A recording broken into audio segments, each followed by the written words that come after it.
Good afternoon, everyone. You ready to get started? So did everybody get enough of their Esau porridge? Yeah. The red stuff?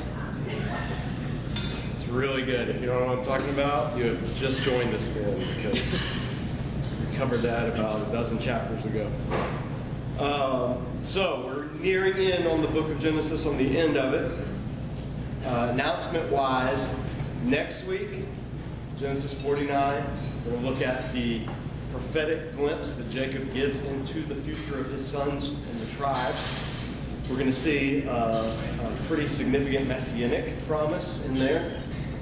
And then the following week, Genesis 50, the end of the book.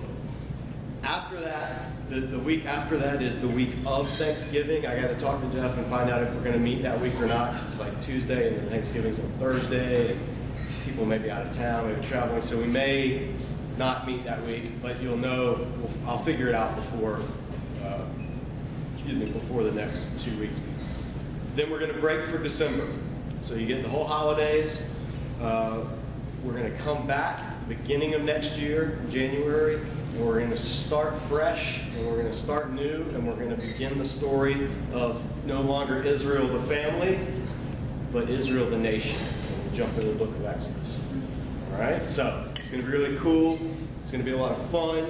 You've enjoyed the Genesis study. Exodus is so this is what I tell people in church when I used to be on staff at church and in charge of buying and giving out, distributing Bibles and things. I'd always say, you always see people giving out New Testament with Psalms and Proverbs. It's just, you go to the street corner and the Gideons are handing out Bibles and it's a New Testament with Psalms and Proverbs. And I always told people in congregations, that's silly. If you're going to put any two books of the Old Testament with the New Testament, put Genesis and Exodus, because those are the foundational books of the New Testament. And so much of the New Testament is based on the events of Genesis and Exodus. So be here for that study, or plan on being here, and let people know about it as well. It'll be a chance to start fresh in the new year, jump in, a new chapter in Israel's history. And Exodus is to the Hebrew people what the Gospels are to Christians. In other words, ancient Israelites, Exodus was their gospel. Exodus was their, Passover was their Christmas, and their Easter combined. Exodus was everything. It was the beginning. So you don't want to miss that, and want to see it, because if you get an idea of the events of Exodus, then you will be blown away at how much that opens your eyes when you read the book of Matthew or the book of Revelation or other books that base themselves on the Exodus event. So be here for that. Get excited. It's going to be great. If you're on Facebook, if you're on Twitter, share it with people. Let them know.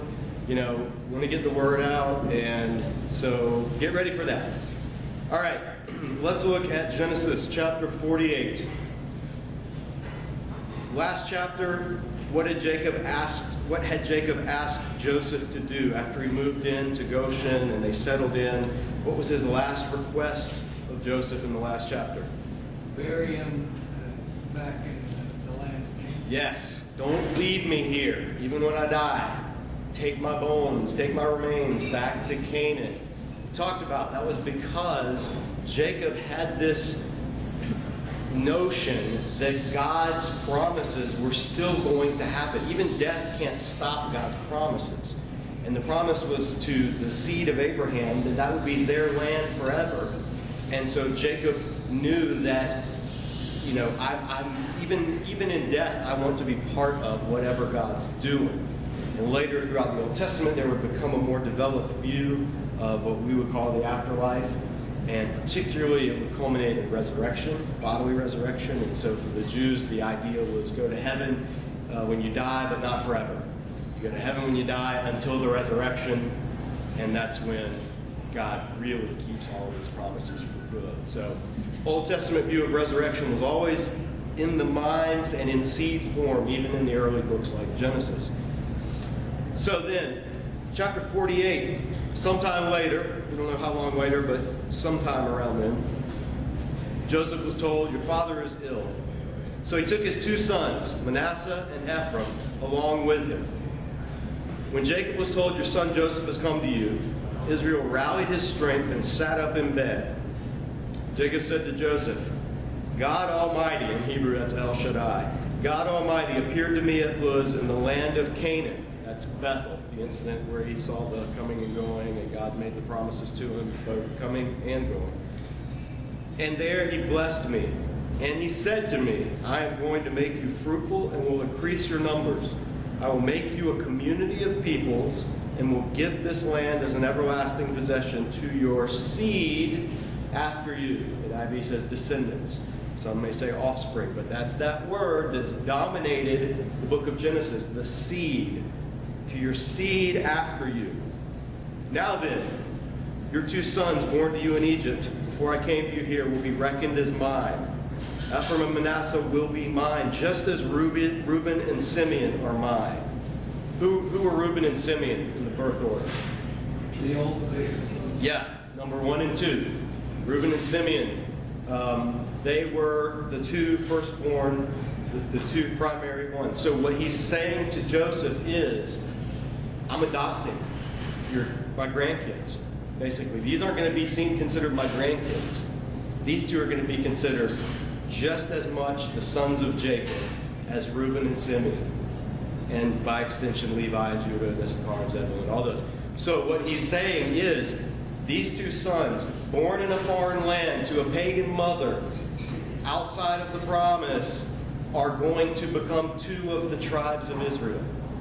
The tribe of Ephraim and the tribe of Manasseh. And they're going to become 2 prominent tribes, as you see in later biblical history. So that in and of itself is pretty fascinating. Again, Israel's birth, Israel's origin, 2 of the 12 tribes, 1/6 of the tribes have a Gentile mother, an Egyptian mother.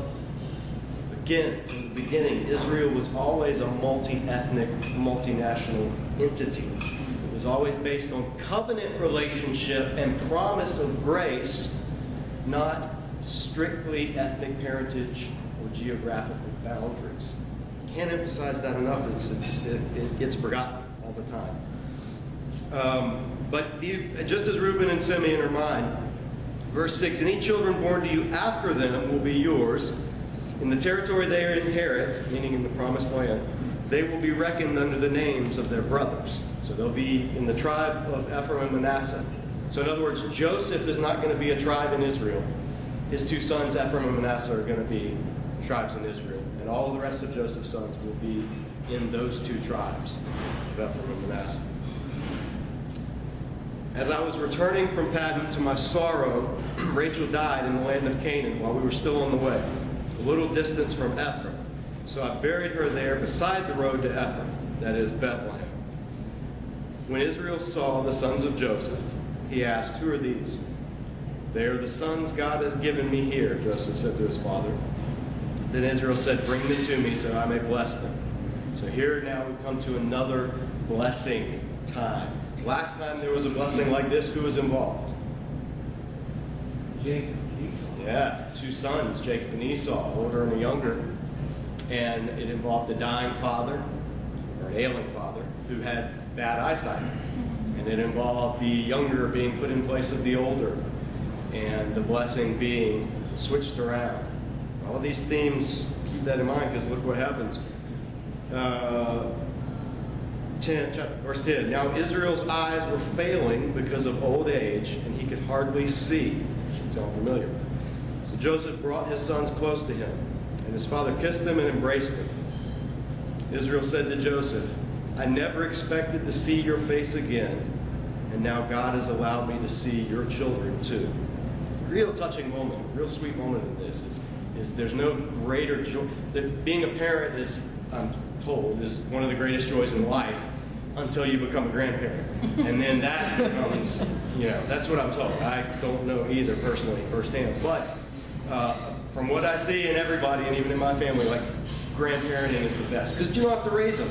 You've already raised them. You just get to love them and spoil them. So grandparenting is, but anyway, regardless, it's the son he thought was dead, that he thought he had lost, that he thought was gone for so long. And now he not only gets to see him again, but he gets to see his children. He gets to bless his son, his child's children, which is a huge honor, a huge blessing, and a wonderful moment in a family integrated cultural society like this. Then, verse 12, then Joseph removed them from Israel's knees and bowed down with his face to the ground. And Joseph took both of them, Ephraim on his right towards Israel's left hand, and Manasseh on his left towards Israel's right hand. And he brought them close to him. Now, this is just an interesting little tidbit, but it's helpful to know. So the image that you get of this is, him placing these two little boys, and they're just looking around like, hey, what's going on? Or, this is your granddad, and he's 130-something, 170-something, however old he is. That would be a little weird anyway. But that's the picture that we get, these shy kids or these little boys being blessed, sitting on his knee. They're like 20 years old at this point. They were born to Joseph before Jacob came back into Goshen. Ephraim and Manasseh were born while Jacob and his brothers, or his other sons, were still in Canaan during the famine. And that was 17 years, at least 17 years ago. So when you picture this, don't picture two little toddlers being put on grandpa's knee. These are two young men. These are they could have been married by now. These are men. And Joseph's an old man at this point. And Jacob's an even older man, So in the next chapter, when the sons are getting their blessings, it's not like they're surly teenagers that are being told, hey, they're grandparents by now. So just in your mind, because they always, when they retell it in Bible cartoons and flannel board graphs and picture books, they always picture them as kids and maybe 20, 30-something-year-old adults, and then a grandpa who's like 50 or 60. And it's so not true. That's something that's always stuck with me. Think however old you think they are in your head, and then just add 20 years to it, because that's usually what's going on in Genesis. So this is more than just, a Werther's Originals moment where they're sitting on grandpa. This is a family clan transfer of a blessing and authority, and it's like today when families gather for the reading of a will, and you have the generations that are there and everything. That's more like what's going on in this passage. And in fact, what he's about to do, the blessing, as we saw during Jacob's time when he was receiving it, it's a legally binding. It is like a last will and testament. The blessing that you give is legally binding in the ancient Near East. The deathbed blessing was as good as any contract. That's why it's so important, and that's why what's going to happen is, that's why Joseph kind of puts Ephraim on his left hand and Manasseh on his right, or vice versa. You get the point. He sends them forward because he wants the one who's older to be on his dad's right hand. He wants the younger one to be on his dad's left hand. So because it's important, the older gets the birthright. The older gets the blessing, and it establishes definitively the order of the clan, the authority, all of that. So it's very important to get it right. So he, sends the two young men forward. And verse 14, but Israel reached out his right hand and put it on Ephraim's head, though he was the younger. Crossing his arms, he put his left hand on Manasseh's head, even though Manasseh was the firstborn. So instead of blessing, he does a little crossover. And some, maybe, and Joseph's going to, in a minute, Joseph get the idea that he's thinking, he was thinking that I had already put them in the north, so he's crossing because he knows that this should be the one that's blessed, not this one. And we're going to see that's not what Jacob's doing at all. He's intentionally doing what he's doing for a reason. But before that, he pronounces the blessing, verse 15, then he blessed Joseph. And he said, may the God before whom my fathers Abraham and Isaac walked, the God who has been my shepherd all my life to this day, the angel who has delivered me from all harm, may he bless these boys. May they be called by my name and the names of my fathers Abraham and Isaac, and may they greatly increase upon the earth. So this is really powerful blessing. We'll talk about what he actually says in a second. But before that, we see that Joseph, verse 17, when Joseph saw his father placing his right hand on Ephraim's head, he was displeased. So he took hold of his father's hand to move it from Ephraim's head to Manasseh's head. Joseph said to him, no, my father, this one is the firstborn. Put your right hand on his head. But his father refused and said, I know, my son, I know. He too will become a people. He too will become great. Nevertheless, his younger brother will be greater than he, and his descendants will become a group of nations. Then he blessed them that day and said, in your name will Israel pronounce this blessing. May God make you like Ephraim and Manasseh. So he put Ephraim ahead of Manasseh. So later in Israel's history, Israel reading this, the tribes reading this, wondering birth order and all that. Why is Ephraim before Manasseh? This is explaining that to them. And there was a saying, apparently a blessing, that God make you like Ephraim and Manasseh. If you look at the map of the tribal allotments, you see that between Ephraim and Manasseh, they get a big chunk of territory. And they become really populous. Later census numbers give you the idea. They've become so much so that in later Old Testament times, sometimes the shorthand for all of Israel, except for the tribe of Judah when the kingdom divides, a shorthand term for them will be Ephraim. God will say things like, oh, you Ephraim, and then he'll give a prophecy. And it means Israel, the nation, except for Judah, the southern kingdom. So Ephraim becomes very prominent in Israel's history, and this is tracing that back. This is giving the origin, the reason. And by now, if you've been reading through the book of Genesis for a year, like we have, this shouldn't be a surprise. This is the third time that the younger has been put first before the older. This is, it happened with Isaac and Ishmael. It happened with Esau and Jacob. Now it's happening with Ephraim and Manasseh.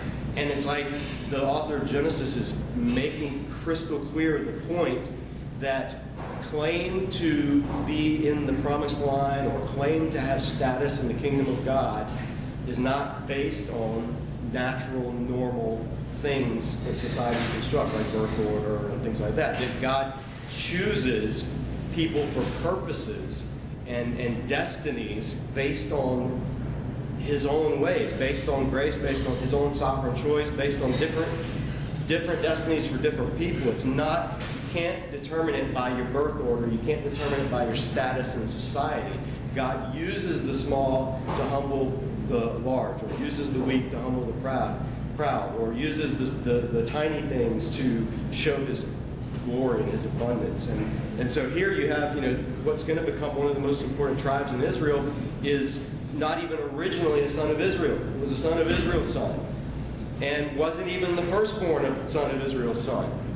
And yet, in the history of God, you'll see that Ephraim becomes a prominent tribe. And so this sort of gives an insight, and it's a theme that's in keeping with all of Genesis, that God's way, God's seed promise, his blessing promise, zigs and zags and takes unexpected turns, and his will gets accomplished through the unexpected. And in that case, that's what we see in this as well. But that doesn't mean that Manasseh is just out of luck. He doesn't get cursed. He doesn't get, he's still, like he did with Isaac and Ishmael, God still reassures him, no, I'm going to take care of him, but there's a specific plan that's going to go through the other. And so that's how he's been doing it with the covenant. And that's how his covenant choice plays itself out. And so there's there's theological implications for that. Paul unpacks it in Romans 9 through 11, where he talks about, the being chosen in Jacob versus Esau, and how that shows that God can use peoples in different ways that we don't expect, that don't make sense at the time. So all of this should just be forming like little bricks that build up your theological foundation, that give you a window into who the God of Israel is and how the God of Israel works. And throughout Genesis, one of the main themes is don't be surprised when the God of Israel uses an unexpected path to bring about what he's going to bring about. But I want to get back to, before we end, the blessing that he actually gives in verse 15. He says, may the God before whom my fathers Abraham and Isaac walked, the God who has been my shepherd all my life to this day. We see Jacob again when he first met Jacob, and when Jacob first encountered God at Bethel, at a place called Luz that he had just talked about, God wasn't his God. He specifically said, okay, if you bring me back to this land, if you bless me, then I'll worship you. Then you'll be my God. So now we see Jacob at the end of his life coming full circle, and this is my God. And not only my God, he's been my shepherd. What is we take it for granted because shepherd imagery is so biblical in our minds, but in the ancient Near East, the shepherd, kings described themselves as shepherds of their people. Shepherds were the ones who, they guided their flocks. They took care of their flocks. They knew their flocks by name. Even to this day, if you go and spend time with shepherds in the Middle East, the Bedouin deserts, it's amazing how the Bible examples of shepherding come alive. And one of my professors, the dean at Gordon Conwell, Tim Laniak, he spent a year of his sabbatical living with the Bedouin in the Middle East. And then he wrote a book on the biblical imagery of shepherding. I think it's called Shepherds After My Own Heart. It's a fantastic book. You should get it and read it. It'll open your eyes to so much. But just talk about the sense of protection and duty and commitment that shepherds have to their sheep. Their sheep are their livelihood, but more than that, they're almost like family, extension of the family, but yet they're a commodity. And it's just this weird relationship, but it's this pretty profound relationship. Shepherds can pick out their sheep by sight when they all look the same. They know which ones are theirs. And sheep know the shepherd's voice. So a couple of herds, if they're all the people, because you group your sheep together with other shepherds sometimes, and you go herd them all together. And when it's time for the evening for them to come in and rest and back into the pens, there'd be a shepherd who would stand there, and another one, they could stand there, and one shepherd might make one sound, like that. Another shepherd might be like, whatever. And the sheep know which is their shepherd, and they follow and they go based on, that kind of relationship. So when you think of a shepherd, it's intimacy, it's authority, it's self-sacrifice. Shepherds would sleep in the door of the pen. So the shepherd actually was the door. The shepherd was the gate that the sheep had to go through. So all of these things Jesus used as well. But in this, so Jacob describing God as a shepherd is pretty profound and brings some really interesting and cool imagery. And then the third, so he says, may God, before whom I walk, my fathers walked, the God who has been my shepherd. And then the third line of this tripartite Hebrew poetic section is the angel who has delivered me from all harm. The angel who has delivered me from all harm. So, may the God who blank, may the God who blank, may the angel who blank. Is he talking about another person? No. He's talking about God. God is the angel.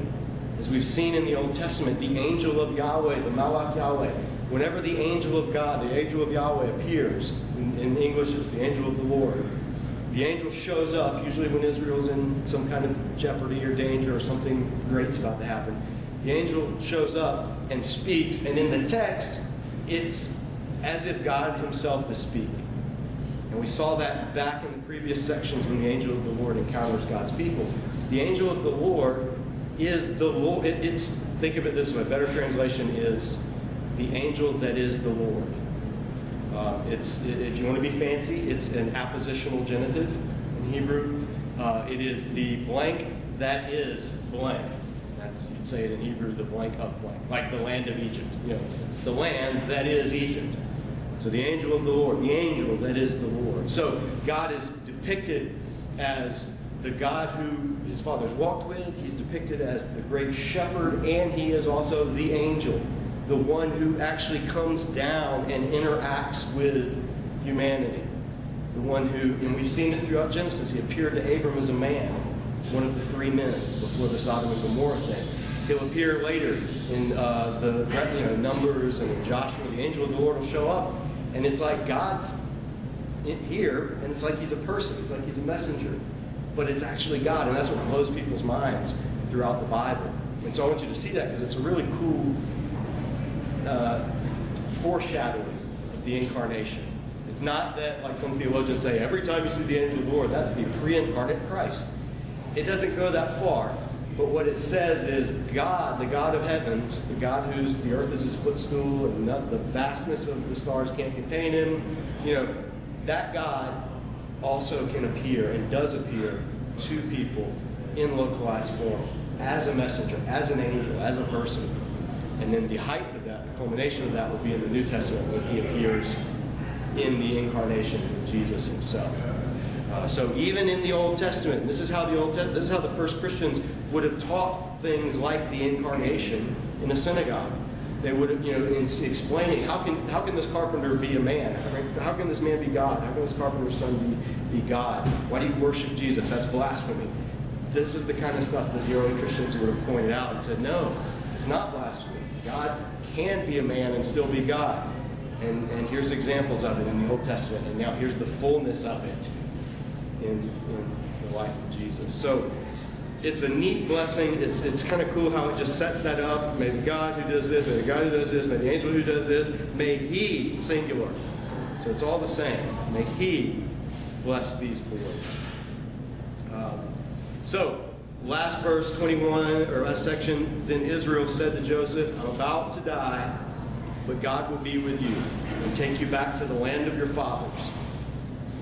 And to you, as one who is over your brothers, I give the ridge of land I took from the Amorites with my sword and my bow.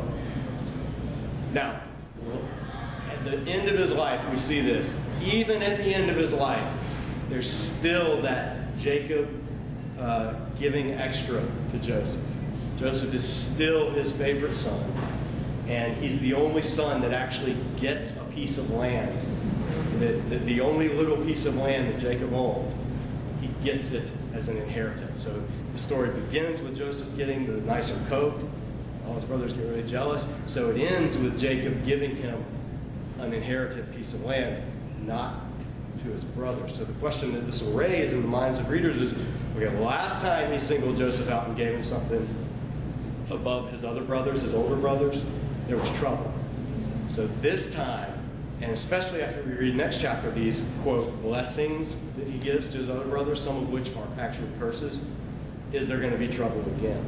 And that'll be kind of the tension that the book of Genesis is going to address at the very end of it. But next week, come back, we're going to see how he sort of points out, lays out a roadmap for what's going to happen in the history of these people, these sons, and then the week after that, we'll wrap it all up. All right? We are on the dot, 1 o'clock. Have a great afternoon. If you want some more food, soup, grab some. See you next week.